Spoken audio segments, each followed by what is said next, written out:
Bonsoir à toutes et à tous. Bienvenue au Speed Condo sur tabac, cannabis et copropriété. Marie-Cécile Bodéus est avec moi. Je suis Ludovic Le Draoulec. On est tous les deux avocats chez De Grand Pré Joli Cœur. Puis on va vous présenter assez rapidement ce soir en 30 minutes tout ce qu'on a à vous dire sur le tabac, le cannabis et les copropriétés, plus globalement les odeurs qui sont problématiques, le tabac et le cannabis étant les principales. Alors, je vois que la journée est longue pour mon confrère Ludovic. Ça fait 2 fois qu'il vous dit bonsoir. Il est quand même juste 16 heures. Alors, moi, je vais vous dire bon après-midi. Alors, on va parler effectivement du tabac et du cannabis dans cette nouvelle version du Speed Condo. Alors, Speed Condo, c'est une présentation rapide sur les points saillants de tout ce qui peut s'appeler tabac, cannabis et qui pourrait se résumer en fait à toutes les problématiques d'odeur qu'on reçoit en copropriété.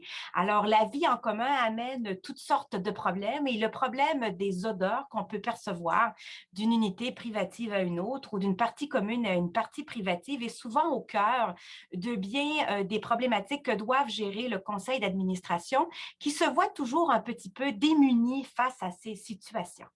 La première question qui se pose souvent des syndicats de copropriété, c'est est-ce qu'on doit vraiment faire quelque chose quand un copropriétaire se plaint qu'il perçoit chez lui des odeurs ou de la fumée, de tabac, de cannabis, ou je pourrais même ajouter, ou des odeurs de cuisson. Est-ce que le syndicat est vraiment impliqué dans ce type de problème-là ou si c'est plutôt ce qu'on appelle communément une chicane de voisins et que les copropriétaires devraient s'entendre entre eux? La réponse est fort simple. Le conseil d'administration doit s'impliquer. Pourquoi doit-il s'impliquer?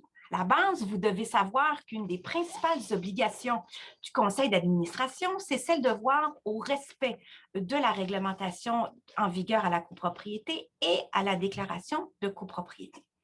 Dans ce fameux document ou dans les règlements que vous pouvez adopter par la suite, se trouvent toutes sortes de clauses générales qui vont s'appliquer à ce type de problématique d'odeur. Alors, que ce soit d'assurer la libre jouissance, que ce soit d'empêcher un copropriétaire de causer un dommage à un autre, ce sont toutes des clauses qui sont générales, mais qui existent dans les déclarations de copropriété et qui, lorsqu'il y a une problématique d'odeur ou de fumée qui est perceptible d'une unité à une autre, sont en infraction à la déclaration de copropriété et obligent le syndicat de copropriété à agir. En fait, je n'ai pas connaissance, je ne sais pas si toi, tu en as déjà vu, Ludovic, de déclarations de copropriété qui ne contiennent aucune clause qui ne serait en infraction dans de telles circonstances. Non, effectivement, c'est vraiment pas quelque chose qu'on a l'habitude de manquer dans une déclaration de copropriété, même les plus anciennes.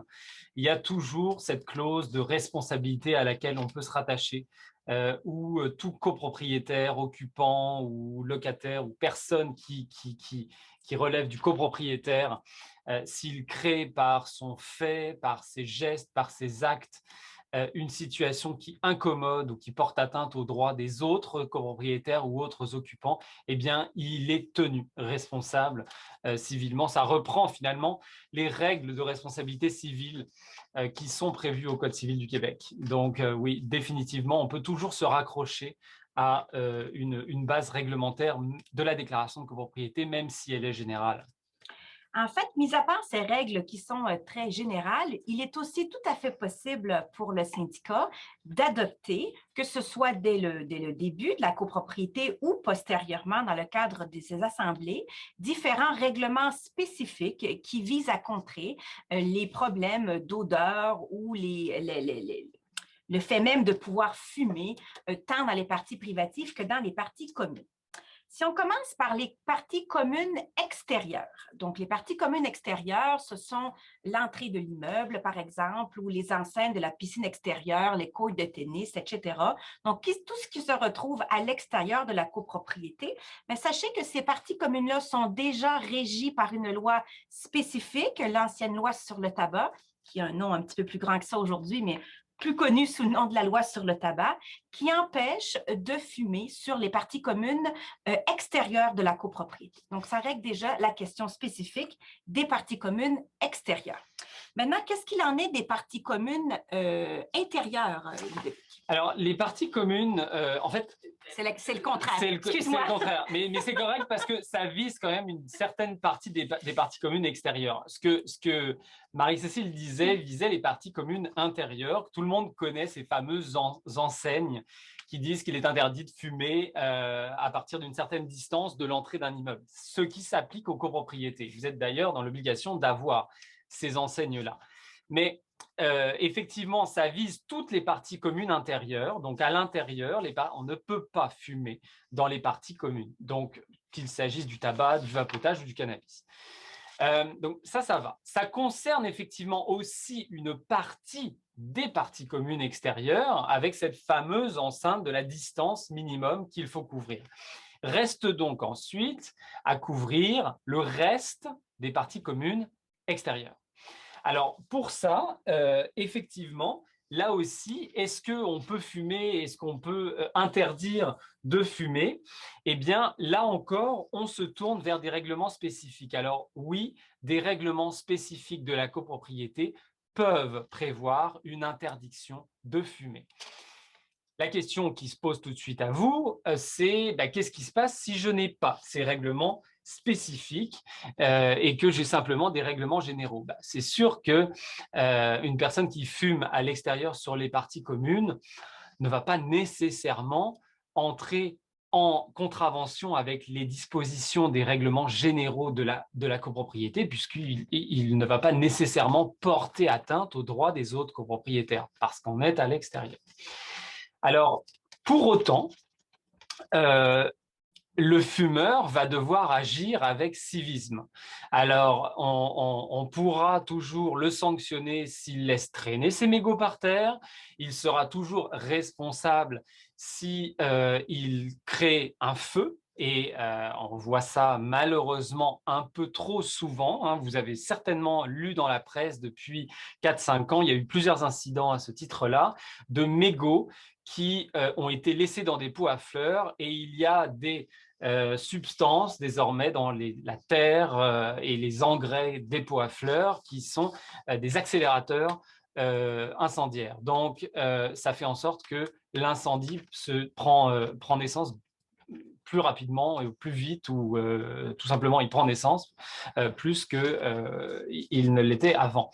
Alors, dans des cas comme ça, clairement, le fumeur pourra être tenu responsable. Mais dans les faits, s'il n'y a pas de règlement spécifique, puis qu'on est sur des parties communes extérieures assez grandes, il n'y aura pas nécessairement d'interdiction de fumer.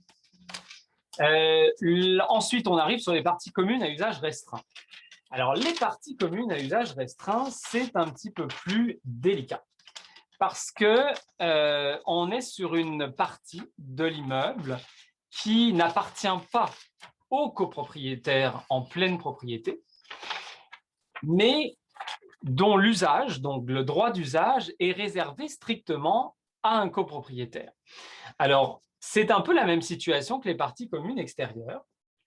S'il y a des règlements spécifiques, il peut y en avoir, puis on peut interdire de fumer sur des parties communes à usage restreint. Mais s'il n'y a pas de règlement spécifique et qu'on est sur des règlements de responsabilité civile générale, il faut encore réussir à prouver que ça porte atteinte aux droits des autres copropriétaires. Et on tombe donc là dans la question des troubles de voisinage excessifs. Vous connaissez sans doute cette notion.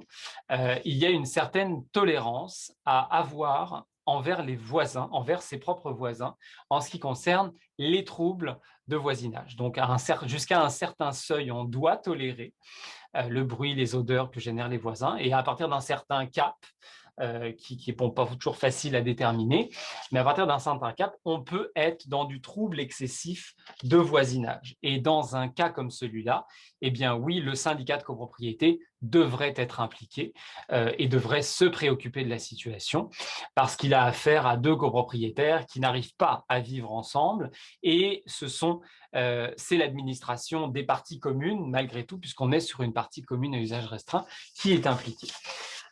Sur ce point-là, c'est intéressant toujours de se tourner vers la jurisprudence pour voir ce que les tribunaux disent. Alors, il n'y a pas énormément de jurisprudence non plus. Mettons que la jurisprudence n'est pas également répartie dans tous les tribunaux. Alors, vous avez beaucoup de ces sujets de tabac et de cannabis qui sont évoqués dans les décisions du TAL, donc le tribunal administratif du logement, l'ancienne régie du logement. Une décision phare, c'était Chassé contre Chartier en 2018, qui est venu judiciairement reconnaître plusieurs constats qui sont intéressants. Alors, sur le cannabis, par exemple, on vient dire que l'odeur de la fumée de cannabis est encore plus prononcée et persistante que celle de la cigarette, que celle-ci peut facilement affecter la jouissance paisible des lieux et donc porter atteinte aux droits des personnes affectées, que la fumée secondaire pourrait avoir des conséquences sur la santé, que la fumée est décrite comme pouvant être une source de tracasserie, une nuisance olfactive et un inconvénient sérieux. Alors, ça, c'est intéressant parce que ça vient donner un peu de jus aux syndicats de copropriété, notamment pour envisager des règlements spécifiques. Mais il faut comprendre une chose qui est importante sur les recours pour les troubles excessifs de voisinage. C'est le fardeau de preuve est très lourd parce que la personne qui poursuit, qui se dit victime, doit prouver qu'effectivement, elle subit une nuisance olfactive, en l'occurrence, et le degré de preuve, en fait, ce qu'on voit dans la jurisprudence, c'est qu'il est difficile à rencontrer. Et que les demandes à ce sujet-là sont la plupart du temps rejetées.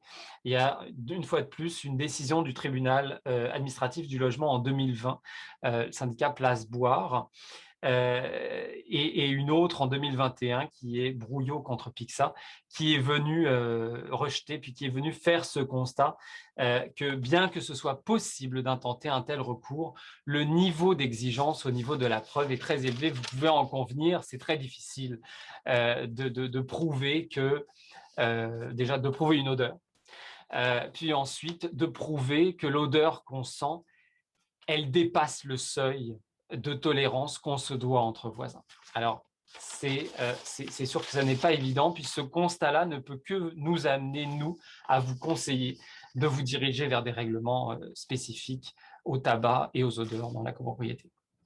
Je crois quand même utile, Ludovic, de rappeler que toute cette doctrine sur les troubles de voisinage excessifs va s'appliquer même s'il y a un règlement qui permet ce fumage ou cette utilisation de la partie privative, et même si cet usage se fait à des fins médicales.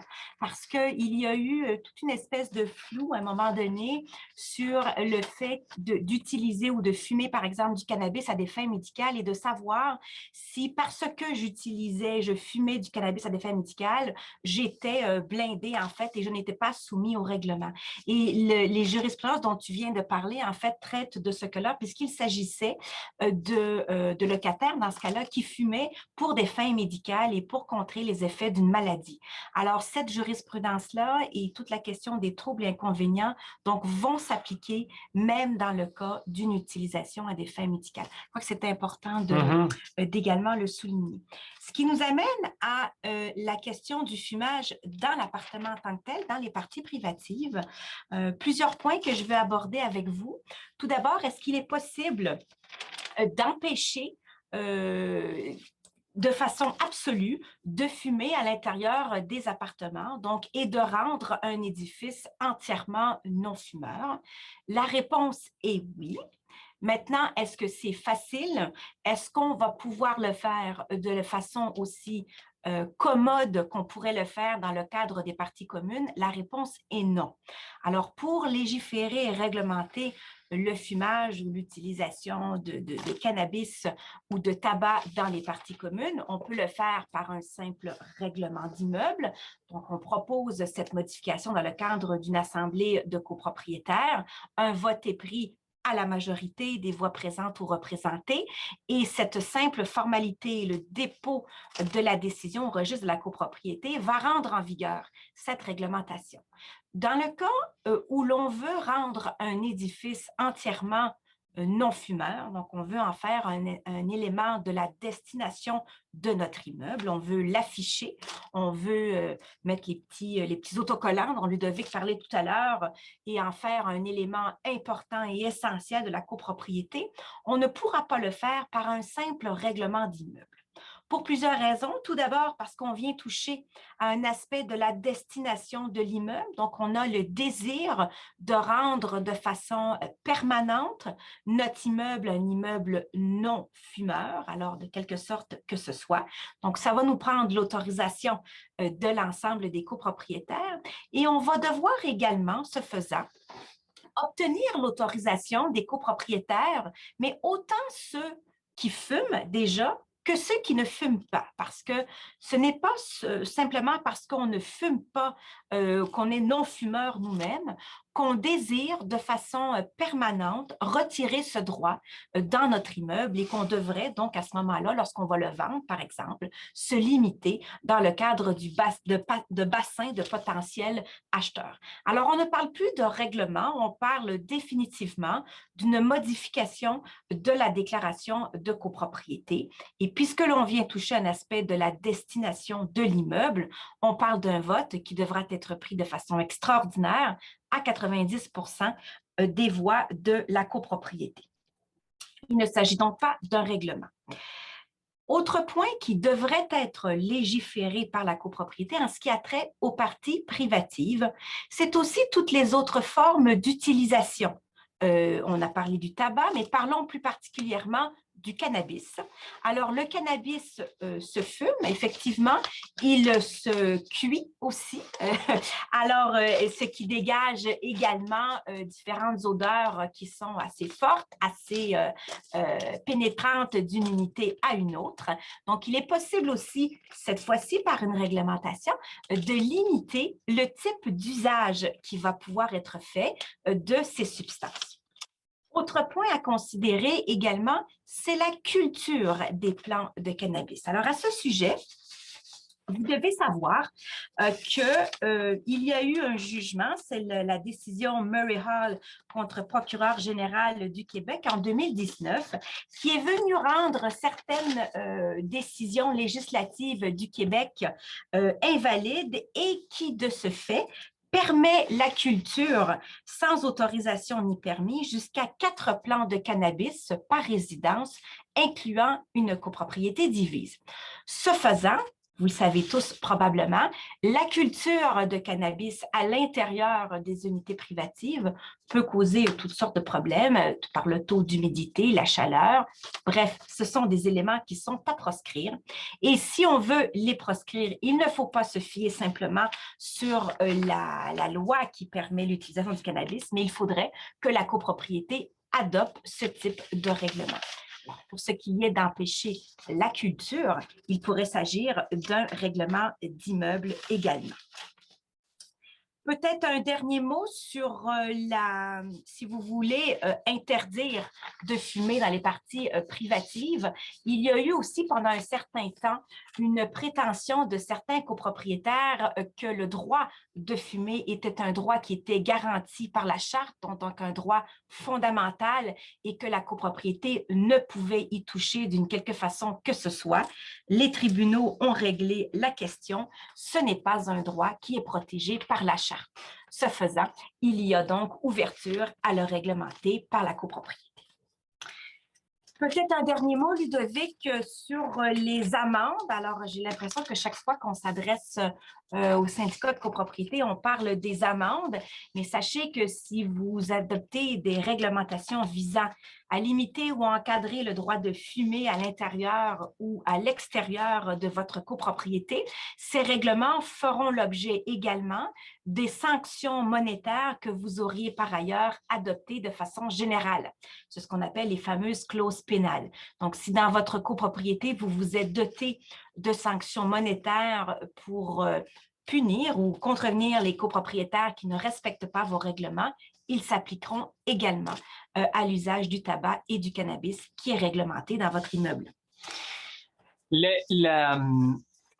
La question, le projet de rendre l'immeuble entièrement non fumeur, il est très intéressant parce que quand Marie parlait de destination d'immeubles tantôt, on est vraiment là-dedans parce que la doctrine et les tribunaux décrivent la destination de l'immeuble comme une notion qui correspond à l'immeuble tel que les copropriétaires le veulent. Donc, on parle des caractéristiques intrinsèques de l'immeuble et des raisons pour lesquelles les copropriétaires ont acheté dans cet immeuble-là et pas celui d'à côté. Alors, rendre l'immeuble non fumeur, en faire une caractéristique de l'immeuble, on est définitivement dans cette image de la destination de l'immeuble. Puis, elle correspond aussi à cette réalité qu'on ne peut pas empêcher une odeur de cigarette ou de cannabis de déranger un copropriétaire. C'est assez illusoire, même en 2021, de croire qu'on peut rendre un immeuble entièrement étanche à toutes les odeurs. Parce que même quand un fumeur va sortir de chez lui, il va ouvrir la porte, quand bien même la pression positive et négative des corridors serait correctement, pas échantillonnée, mais équilibrée. Merci. Eh bien, on va sentir la cigarette. Fait qu'au moment où le voisin passe devant ou qu'il passe 5 minutes après, il va probablement sentir une odeur de cigarette. Donc, c'est difficile de se dire qu'on va réussir à rendre l'immeuble entièrement odor-proof. Donc, c'est quelque chose vers lequel on peut se tourner. Et justement, c'est cette question d'odeur persistante, malgré toute l'étanchéité qu'on veut mettre dans l'immeuble, ben, ça rejoint la notion de la mécanique de l'immeuble. Et tout le monde n'est pas égal à ce sujet-là en copropriété au Québec, c'est bien évident. Vous êtes dans un immeuble construit en 1975 versus un immeuble construit en 2020, vous n'allez pas vivre la même expérience en termes d'odeur, en termes d'échange d'air entre les unités, entre l'unité et les parties communes. Alors là aussi, il faut savoir apprécier la situation et il faut savoir l'apprécier avec le syndicat de copropriété en fonction de l'immeuble dans lequel il se trouve. Alors, il faut juste réagir avec bon sens et ne pas s'attendre à une étanchéité parfaite quand on est dans un immeuble qui a 30-32 ans, mettons.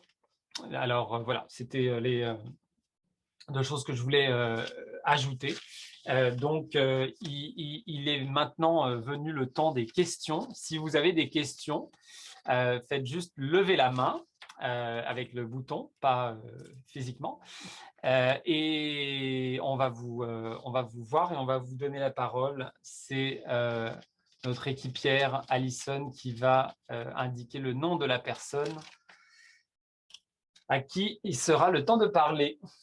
Donc, Judith, Renaud, je vais ouvrir votre micro. Allez-y.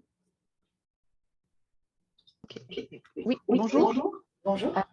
Je vous remercie beaucoup là, pour la présentation. Je veux juste être bien certaine que j'ai compris. Vous avez mentionné qu'on peut interdire de fumer par règlement, autant dans les parties privatives que dans les parties communes.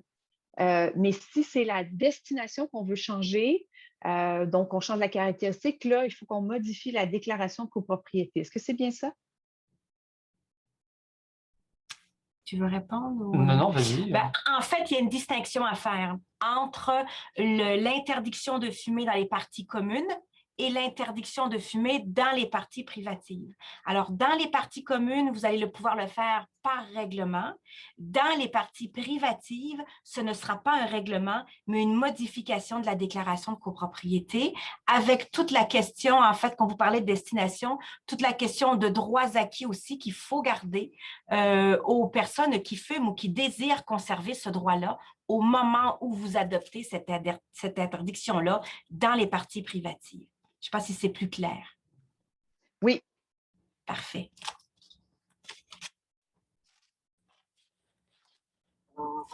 Madame Louise Pelletier, je vais ouvrir votre micro.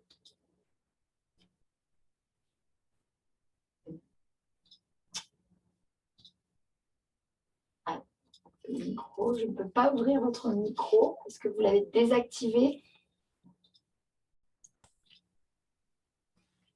Allez-y. C'est bon? Oui, c'est bon, parfait. Alors, quand on fait une modification à la déclaration de copropriété, est-ce qu'il faut absolument que ce soit notarié? Oui. Alors, c'est la grande différence avec le simple règlement dont on a parlé. Alors, le règlement, lui, est adopté par l'Assemblée, déposé dans les registres de la copropriété et ça se termine là, il rentre en vigueur. La modification à la déclaration de copropriété, elle, nécessite la réception par un notaire, la signature par un notaire et la publication au registre foncier. Et c'est cette publication-là qui rend la modification en vigueur. Donc, ce sont des formalités supplémentaires nécessaires.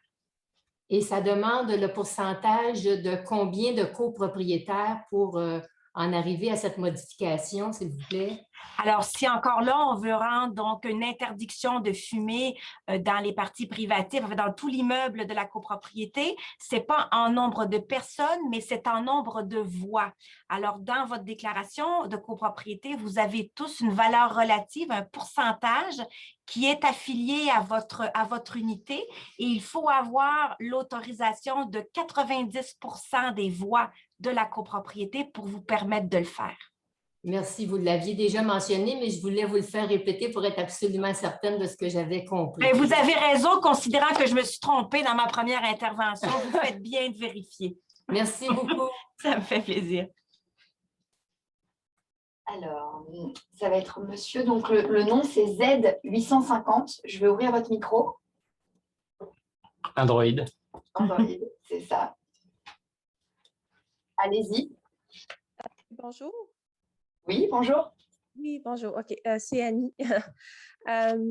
C'est ça, parce qu'il y a il y a d'autres avocats dans la jurisprudence, entre autres, qui disent que c'est un simple règlement et le juge Massé, je pense qu'elle dit que ça n'avait aucun rapport avec la destination de l'immeuble. Fait que je suis un peu confuse par rapport à là, ce que vous dites présentement, que ça prend 90% et non une majorité simple dans les parties privatives. Alors, la juge Massé, vous parlez d'une décision... En 2019, là, la Chantal Massé, je crois, là, avec Maître Karine Fournier, Oui. a précisé là, que il n'y avait aucun droit constitutionnel de fumer, que ça ne changeait pas la destination de l'immeuble, un tel règlement et tout, qu'on pouvait faire une majorité simple. Là.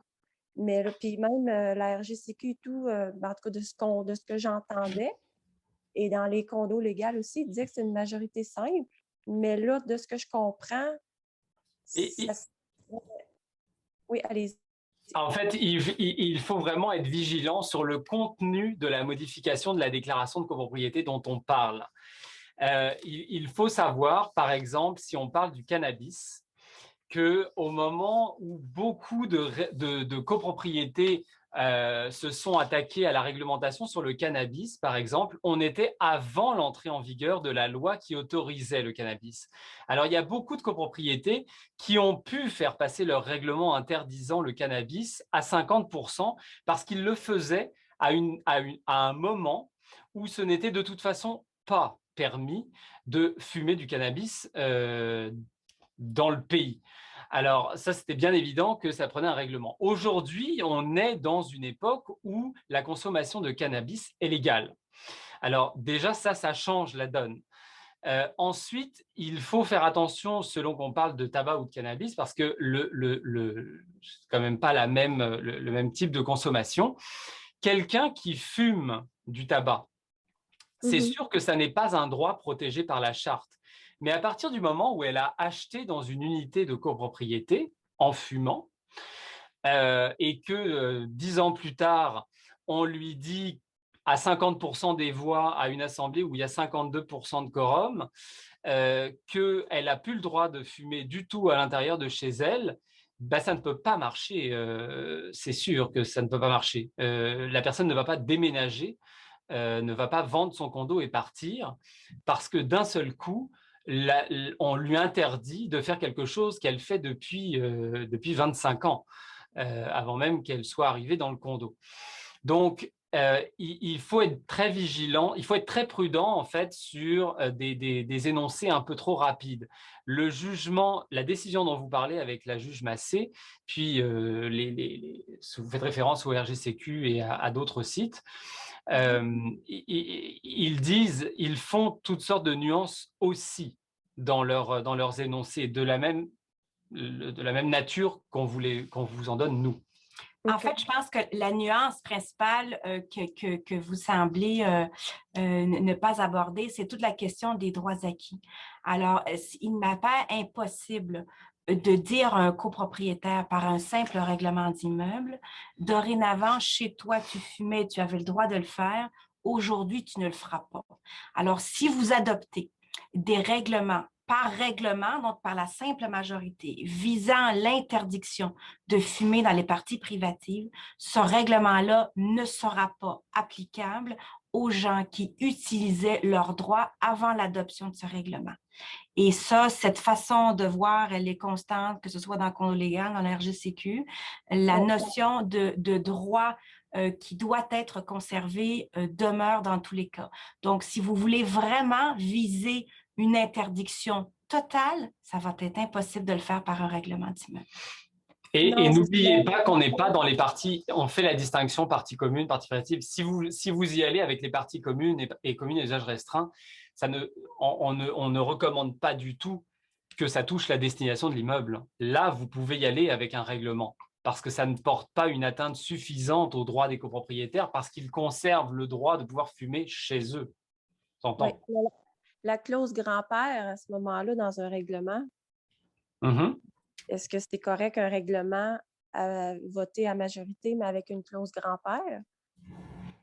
Les clauses grand-père ne font pas partie d'un règlement d'immeuble. Vous ne pouvez pas conserver des droits ou modifier des droits par un règlement d'immeuble. Un règlement d'immeuble va venir les aménager, mais ne sera pas producteur de droits ou ne retirera pas des droits. Alors, si vous voulez faire ce qu'on appelle les clauses grand-père ou les droits acquis, là, on parle de la même chose, vous allez devoir le faire par un acte d'amendement. OK.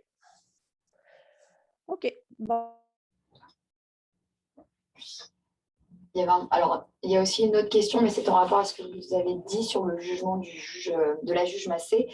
C'est que la juge avait mentionné que c'était à 50% des voix s'il était prouvé que la fumée secondaire s'infiltrait dans les parties privatives des autres copropriétaires. Un des critères dont je parlais plus tôt au niveau de la mécanique de l'immeuble et de toutes les nuances qu'il faut avoir sur dans quel immeuble on est. Est-ce qu'on est dans un vieil immeuble où il est impossible d'atteindre une étanchéité mécanique correcte ou est-ce qu'on est dans un immeuble récent qui nous permet d'avoir des standards suffisants pour se permettre un tel règlement? C'est sûr qu'en 30 minutes, on ne peut pas rentrer dans les moindres détails, mais on a essayé le plus possible de vous faire état des critères et des nuances auxquels il faut faire attention. Alors, est-ce que vous avez d'autres questions? Allez-y, c'est le temps. J'aurais une question. Est-ce que je peux me permettre? Oui, allez-y. Je dis trop. Oui. Trop, c'est l'activité. Allez-y. Merci. Juste pour revenir à la fameuse clause là, quand c'est privatif, interdiction de fumer, si tous les résidents actuellement, il n'y en a aucun qui fume et qui serait d'accord pour mettre un règlement interdisant qu'on a le droit de fumer dans les parties privatives, à ce moment-là, vu qu'on n'a pas besoin de faire de clause grand-père, là, est-ce que ça serait possible de le faire et que les prochains qui suivraient, ils devraient s'en tenir à ce règlement-là? Bien, une fois que vous avez l'unanimité, que vous prenez la décision et que chaque copropriétaire accepte de renoncer à ce droit-là, à ce moment-là, vous venez d'en faire un aspect de destination. Alors oui, mais enchâssez-le, s'il vous plaît, dans votre déclaration de copropriété pour qu'il soit opposable à tout nouvel arrivant par le futur dans la copropriété. Profitez-en si vous avez l'unanimité actuellement pour le faire. C'est le moment ou jamais de faire justement une modification à la destination de l'immeuble, là, le cas que vous décrivez. Mais il faut voir si effectivement vous allez y arriver, parce que comme disait Marie plus tôt, ça n'est pas parce que aucun copropriétaire ne fume aujourd'hui qu'ils vont tous être d'accord à rendre l'immeuble non fumeur à jamais, parce que ça réduit votre bassin d'acheteurs. Et là, nous, ni Marie ni moi, on a la réponse pour vous. Est-ce que rendre l'immeuble entièrement non fumeur, c'est une plus-value ou est-ce que c'est une moins-value? C'est selon moi, une grande question subjective, parce que il y en a pour qui ça va être une plus-value et il y en a pour qui ça va être une moins-value parce que ça réduit leur bassin d'acheteurs.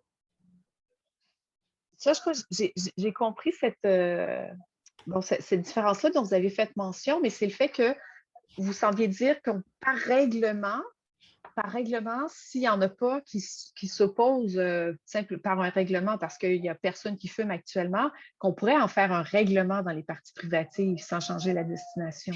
Alors, je n'ai pas bien compris. Vous pourriez faire un règlement. Alors, adopter un règlement, tout le monde s'entend pour adopter un règlement puis pour le respecter. Ça va bien.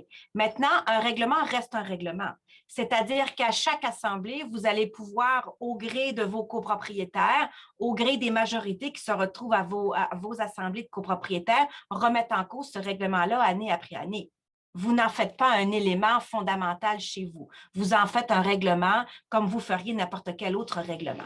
Alors, vous ne lui donnez pas cette notion de perpétuité et de destination pour la suite.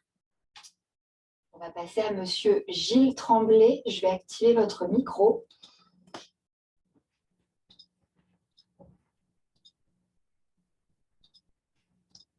Oui, allô? Oui, allô, c'est bon, on vous entend. Allez-y. Oui, parfait. Alors, pour compléter l'information que vous venez de donner, dans un webinaire précédent sur le condo légal donné par François Sellier et Maître Jolicoeur, la question avait été posée par rapport au règlement d'immeuble. On disait qu'on pouvait, par un simple règlement, adopter l'interdiction de fumer dans une partie privative. Par contre, Maître Jolicoeur avait aussi dit que ce règlement-là pourrait ne pas tenir la route si jamais il était contesté devant les tribunaux pour quelque raison que ce soit. Donc, idéalement, la solution que vous proposez de modifier la destination de l'immeuble et d'aller à un vote à 90% est beaucoup plus efficace quand on a ce genre de problème-là. Alors, c'est juste un commentaire. En fait, oui, je pense qu'on dit la même chose. Ça lui donne une notion de perpétuité, en fait. Et la rend de surcroît beaucoup moins attaquable, en fait, quasiment inattaquable, parce que faut vous dire, quand vous atteignez 90%, là, c'est tout le monde qui est d'accord. Alors, vous avez cette notion-là de vraiment de volonté intrinsèque de l'immeuble de devenir un immeuble non fumeur. Je vais activer le micro de Madame Louise Leprohon.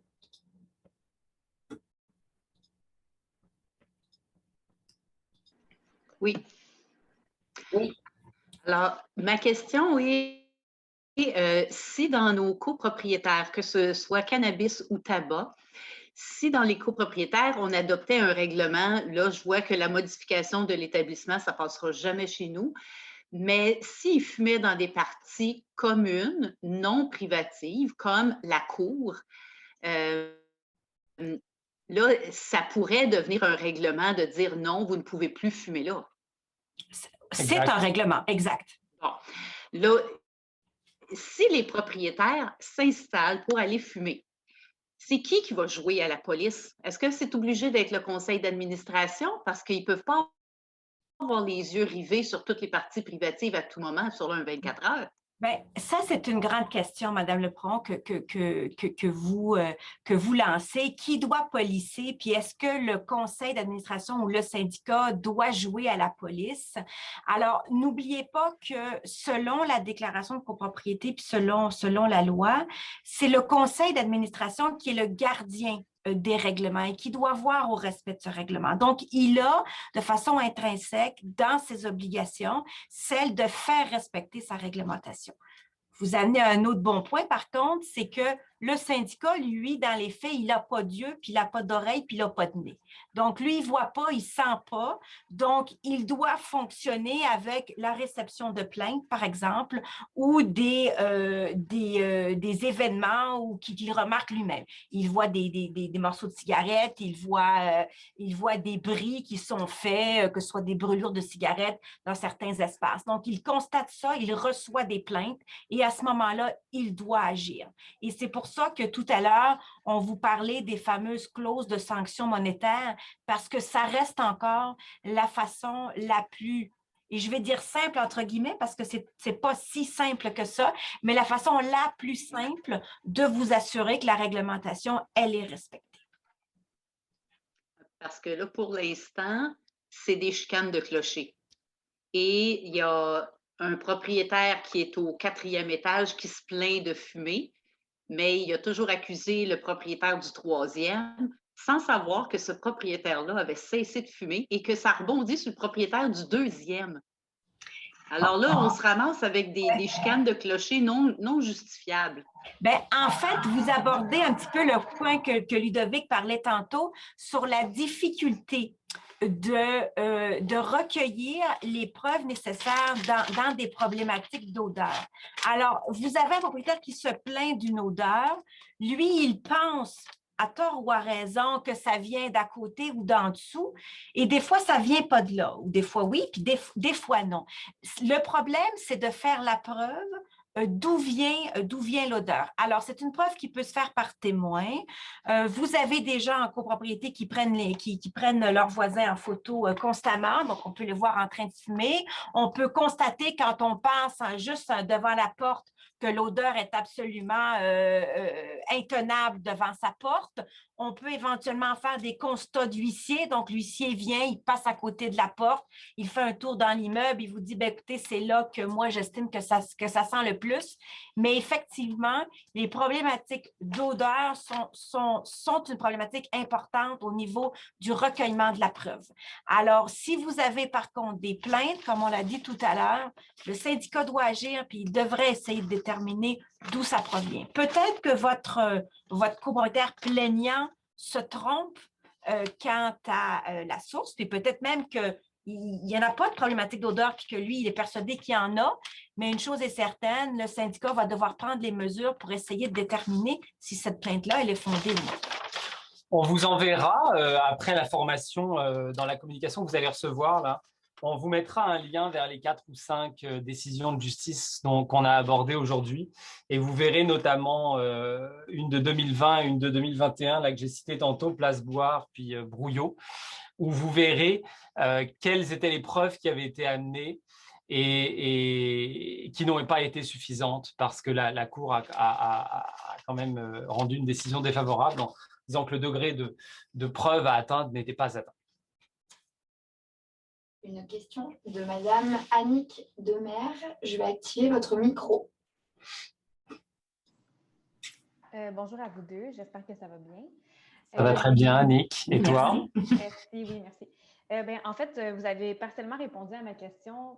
Dans une copropriété, on est rendu là, à engager un gardien de sécurité pour justement les problèmes de cannabis. Puis, on pensait lui donner la directive que si, exemple, il cogne à une porte parce que ça sent le cannabis, puis que la personne ne répond pas, de cogner aux unités adjacentes, comme faire un T, comme à gauche, à droite, en haut, en bas. Est-ce que c'est quelque chose qui est fait dans des copropriétés, puis que selon comme votre expérience, ça pourrait être comme une preuve suffisante que si les unités comme adjacentes ne sentent pas, ni en haut ni en bas, on pourrait comme présumer que c'est vraiment cette unité-là, puis appliquer l'amende à ce moment-là? Alors, c'est une technique qui est utilisée en copropriété. Tantôt, je vous parlais du constat d'huissier. C'est ça qui fait l'huissier également dans le cadre de cette vérification. Alors, il faut se trouver des trucs et astuces, là, je vous dirais, quand on essaie de recueillir de la preuve en problématique d'odeur en copropriété. Alors, effectivement, c'est de dire, écoutez, moi, j'exclus. C'est une preuve par exclusion, en fait. Je fais le tour partout, puis partout ailleurs, ça ne sent pas, donc ça doit provenir de ça. Par contre, si vous avez juste cette preuve-là, ce sera probablement probablement insuffisant selon ce qui a été édicté par les tribunaux. Mais ça peut faire partie d'une partie de la preuve que vous avez à offrir d'une problématique d'odeur. Puis c'est pas évident parce que ça va être une preuve, je dirais, suffisante, entre guillemets, si tout le monde répond. En effet. À la porte. C'est pas gagné non plus. Alors là, la personne qui ouvre pas, est-ce que ça veut dire qu'elle n'est pas là ou est-ce que ça veut dire qu'elle est là et qu'elle est en train de fumer du cannabis? On a peut-être tapé à la porte de celui qui fume et on ne le sait pas. C'est une preuve qui va vraiment être tangible si, en faisant le T, en faisant le plus, je dirais, c'est plus un plus, en haut, en bas, à droite, à gauche, si en faisant le plus, les 4 y répondent, c'est beau. Mais si tu en as au moins des 4 qui ne répondent pas, spécial. Oui, en effet. Puis en plus, c'est que ensuite, le syndicat applique les amendes aux copropriétaires qui, en fait, sont des locataires qui sont sur place. Puis là, par la suite, c'est que le copropriétaire négocie, dans le fond, pour essayer de faire annuler la clause, considérant que les locataires, c'est rare qu'ils vont payer les amendes. Parce que je suis moins calée en locatif, là, mais il me semble qu'à ce moment-là, il faut que les personnes aient comme aux tribunaux pour faire honorer là, les amendes et pénalités. En fait, l'amende, elle va pas être l'amende que le syndicat pourrait imposer parce qu'il y a une infraction réglementaire. Le syndicat ne va pas l'exiger du locataire, hein, il va l'exiger du propriétaire qui loue. Parce qu'ultimement, c'est lui qui est responsable de son locataire.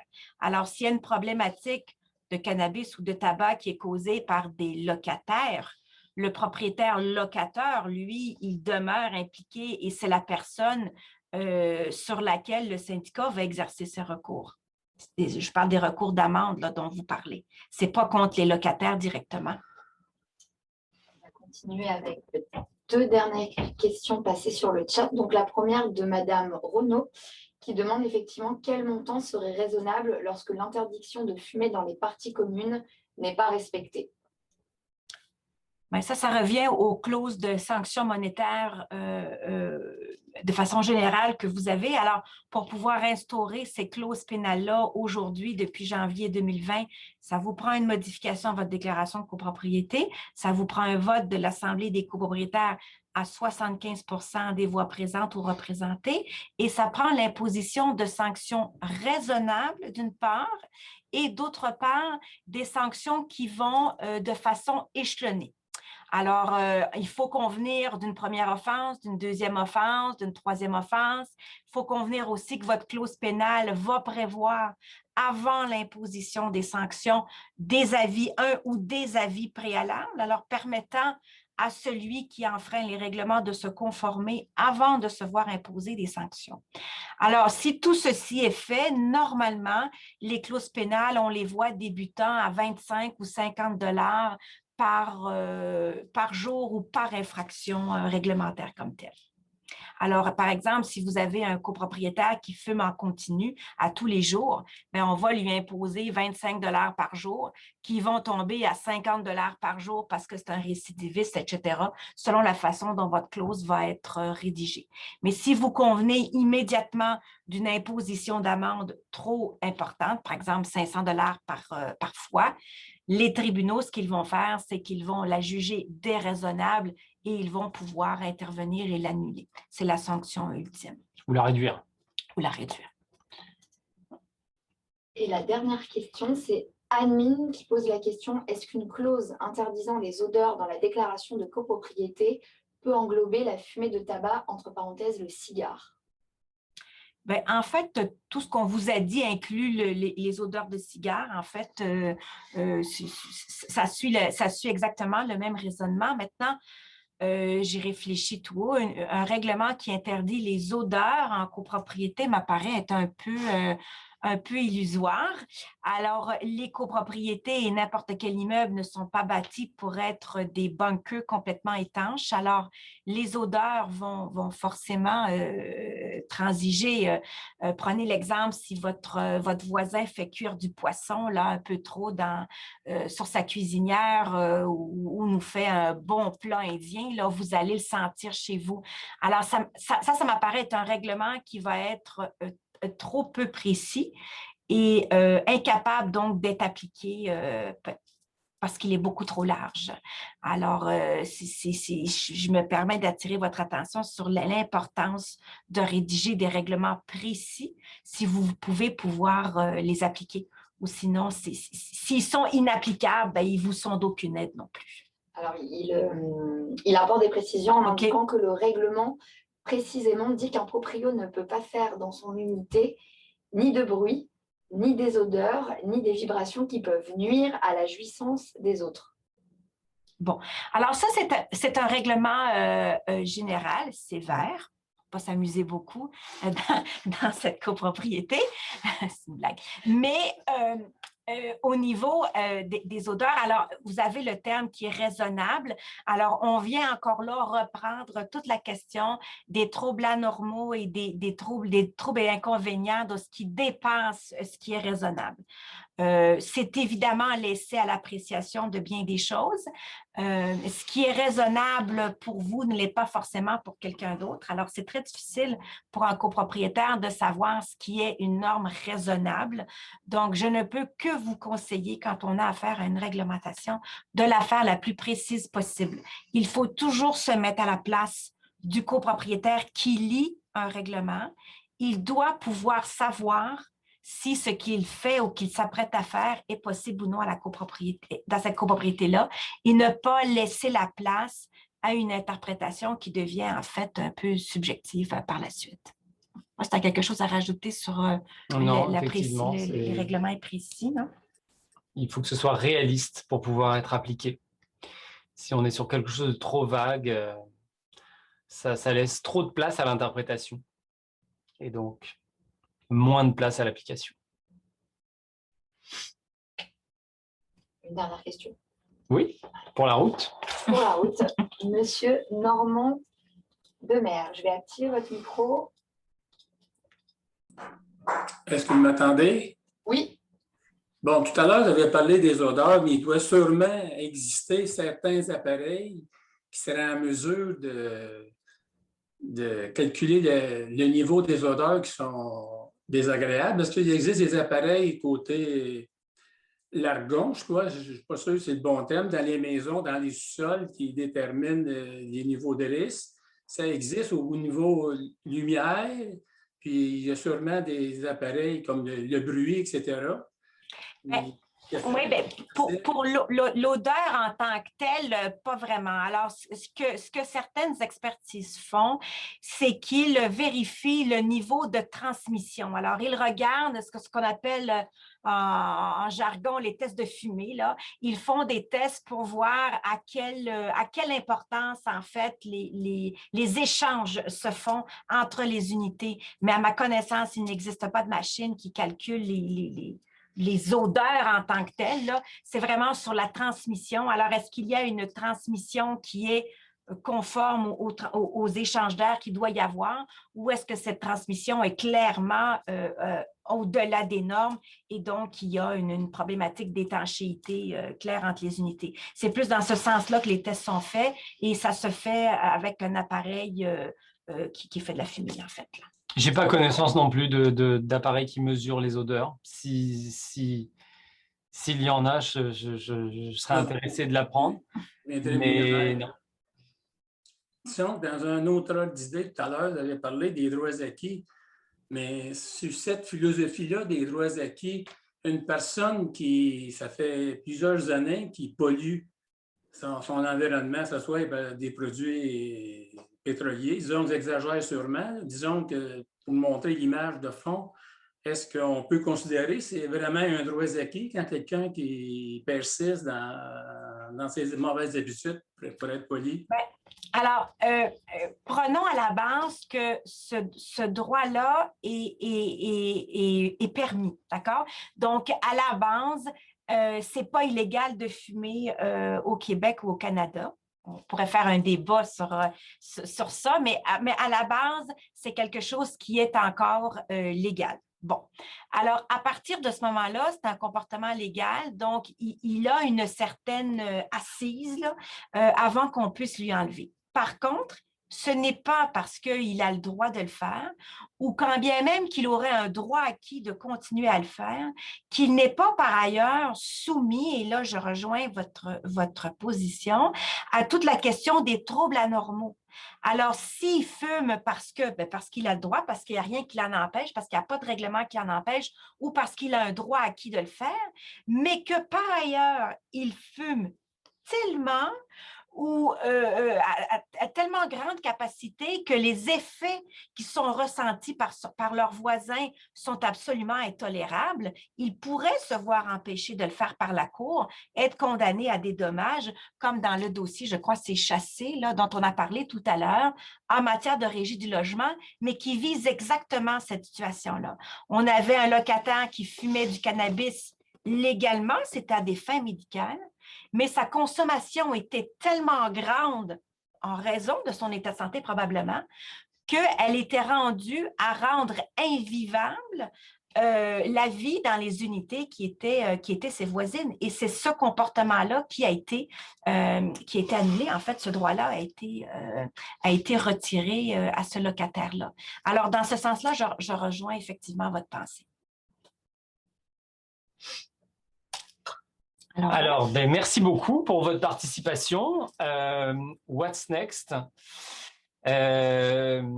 On a mis en place, ça y est, vous pouvez accéder sur notre site web djclegal.com les consultations DJC Express en tout temps.